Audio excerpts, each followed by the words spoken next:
the new annular closure device in a randomized superiority study in lumbar disc herniation.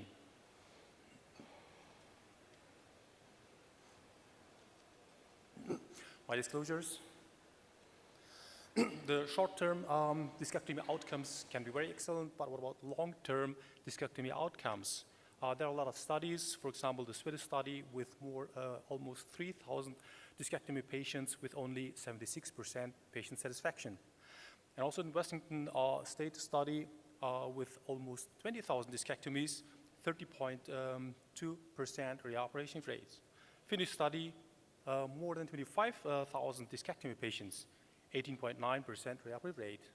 And Dutch level RCT with 15.7% reoperative rate. Reoperation leads to chronic disability with poor patient prognosis, 25% worse function in ODI, 44% not satisfied, 88% using painkillers, and 68% not working. And what about the annular defect size? What we do know about this? Kerrigan reported 2003 about the different types of fragment defects and related to this rate of reherniation and reoperation. And for example, for this slight defect fragment fissure, we have 1.1% reherniation and 1.1% of reoperation. And in patients with wide, large annular defect, we have up to 27.3% reherniation and 21% reoperations. These are the patients we have to treat. Can we do it better?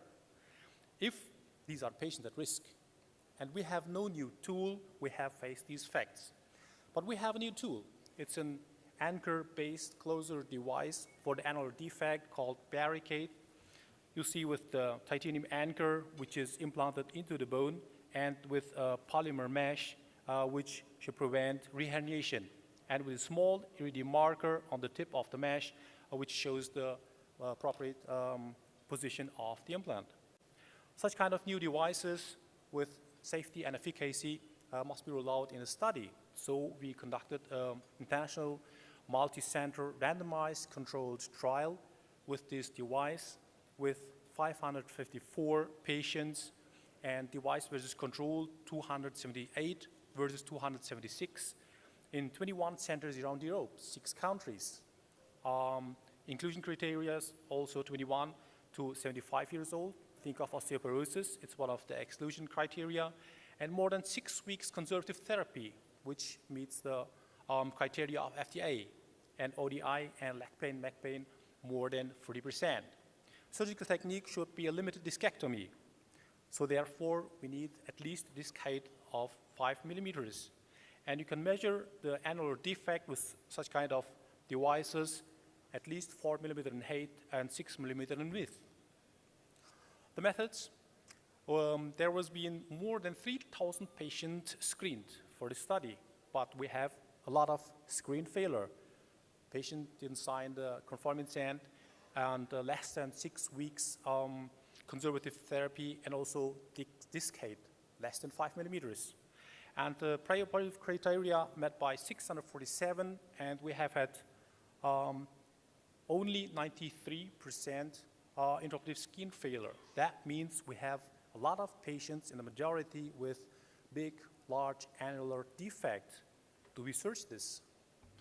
And intraoperative, we have had 554 patients randomized and 272 patients treated with this implant and controlled 278, which was been followed up for 2 years with more than 90% accountability with minimal data missing.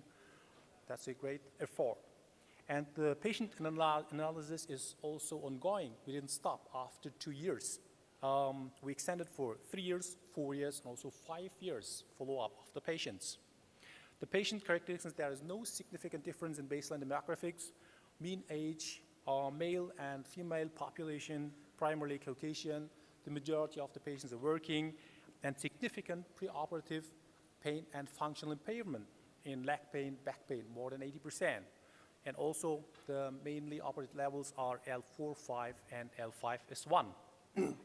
We have two primary two-year endpoints, reherniation and reoperation, and the safety and effectiveness composite with improvement in ODI, in leg pain, back pain, disc maintenance, neurological stages, and also device integrity.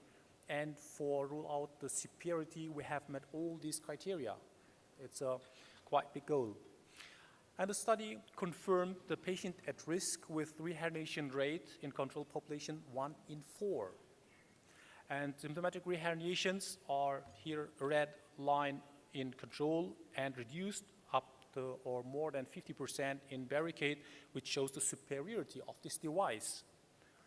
And also index level reoperations also reduced up to or more than 50% control versus barricade, which also shows the superiority of this device. And procedure device-related serious adverse events were also significantly less in this new device.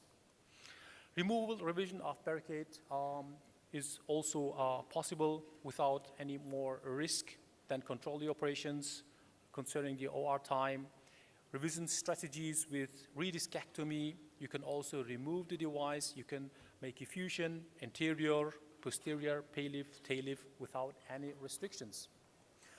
Significant disability after reoperations is also well known and also confirmed by the study. You see concerned leg pain, you see the rates after first surgery and the difference after second surgery, also the difference in ODI.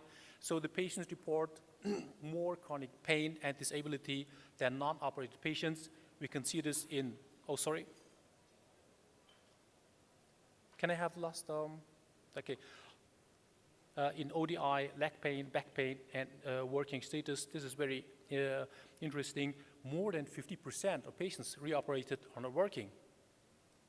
So take-home message, reherniation and reoperation rates are surprisingly high with large annular closure device, and with the use of this device, you can reduce the symptomatic reherniations with 54%, and in the German sites up to 57%, and reoperations for reherniations with 62%, with 71% in German experience, and reoperations for any reason with 53% after 2 years. Thank you very much for your attention.